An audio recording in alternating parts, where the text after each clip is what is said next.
ఇవాళ మా మాదిగ ఉపకులాల సోదరులు మా డాక్టర్ లక్ష్మీకాంతరావు గారి నుంచి ఇక్కడ ఉన్నారు. చాలామంది మా దళిత సోదరులు వేదిక మీద ఉన్నారు, ఎమ్మెల్యేలుగా ఎమ్మెల్సీలుగా రకరకాల హోదాలలో. ఇవాళ నేను అడుగుతున్న 30 ఏళ్ళ నుంచి మీరు కొట్లాడని రోజు లేదు, మీరు త్యాగం చేయని రోజు లేదు. మీరు ఇన్ని కొట్లాడి గల్లీ నుంచి ఢిల్లీ వరకు కొట్లాడారు. మోడీని మీ కృష్ణమాదిగ కౌగిలించుకున్నాడు, మోడీ కృష్ణమాదిగ ముద్దు పెట్టిండు, కానీ మీ లెక్క చెప్పినాడ వర్గీకరణ చేసిండా?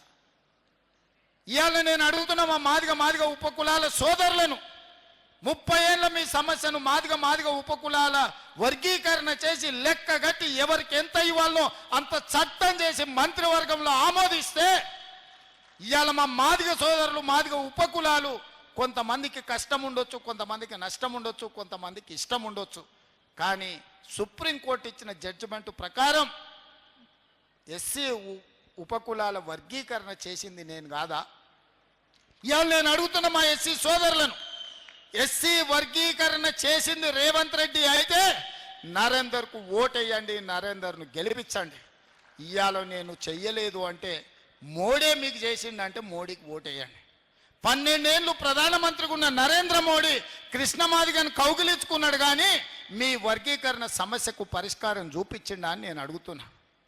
మరి సమస్యకు పరిష్కారం చూపించిన నా వైపు నిలబడతారా, మీ సమస్యను జటిలం చేసిన బీజేపీ వైపు నిలబడతారా? మీరు ఆలోచన చేయండి అని మా మాదిగ సోదరులు ఉపకులాల సోదరులను మా దళిత సోదరులను నేను అడుగుతున్నా. మిత్రులారా, ఇవాళ ఆలోచన చేయండి. 10 నెలల్లో నేను చేసిన పనులను మీరు లెక్క కట్టండి.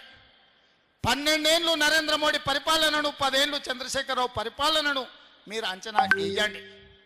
ఇవాళ ఈ సమస్యలన్నిటిని దృష్టిలో పెట్టుకొని ఇవాళ నాకు అండగా నిలబడడానికి, నాకు తోడుగా ఉండడానికి శాసన మండలిలో మీ పట్టభద్రుల సమస్యల్ని ప్రస్తావించడమే కాదు, ప్రభుత్వం దృష్టికి తీసుకొచ్చి బాజాబ్తా ముఖ్యమంత్రి దగ్గరికి నరేందర్ రెడ్డి కాగితం పట్టుకొని మిమ్మల్ని చేయి పట్టుకొని వచ్చి మీ సమస్యలు పరిష్కరిస్తాడు.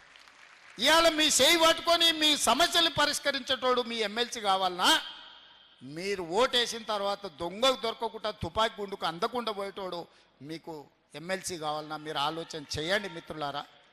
ఇవాళ మీరు ఆలోచన చేయండి.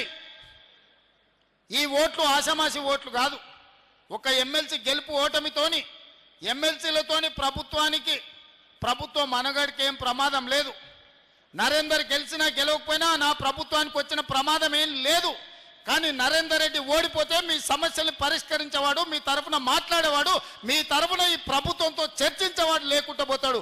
అది మీకే నష్టం జరుగుతుంది తప్ప మీకు లాభం చేకూర్చదని చెప్పి నేను ఈ సందర్భంగా తెలియజేస్తున్నా. మీ సమస్యలకు శాశ్వత పరిష్కారం చూపించాల్సింది తెలంగాణ రాష్ట్ర ప్రభుత్వం.